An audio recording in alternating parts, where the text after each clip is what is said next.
వాగర్ధావివ సంపృక్తౌ వాగర్ధ ప్రతిపత్తగే జగదః పితరౌ వందే పార్వతీ పరమేశ్వరౌ.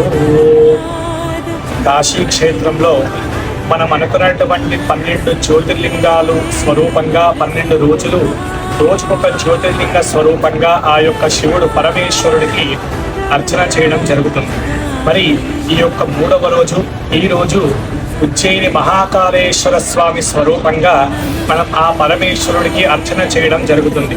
మరి ఈ యొక్క అర్చన చేసే ముందు మహాన్యాసం అంతా కూడా సమర్పించుకొని మహాన్యాసం అంతా కూడా పూర్తి చేసుకొని ఆ యొక్క స్వామి వారికి అభిషేకం చేసే అర్హత మనకి లభిస్తుంది.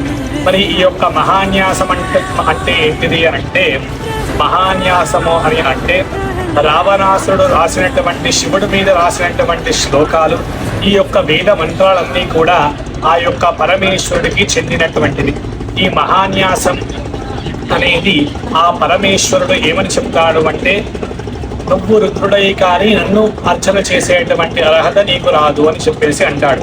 అంటే మనం అభిషేకం చేసుకునే ముందు మనం రుద్రుడిలాగా మారి, అంటే మహాన్యాసంలో శిరస్సు పర్యంతం నుంచి పాద పర్యంతం వరకు కూడా ప్రతి ఒక్క అంగంలోకి మన పరమేశ్వరుణ్ణి పిలుచుకొని, ప్రతి ఒక్క దిక్కులోకి ఆ పరమేశ్వరుణ్ణి పిలుచుకొని, ఆ తర్వాత మనలోకి రుద్రుణ్ణి పిలుచుకున్న తర్వాత మనకి ఈ యొక్క అభిషేకం చేసేటువంటి అర్హత లభిస్తుంది.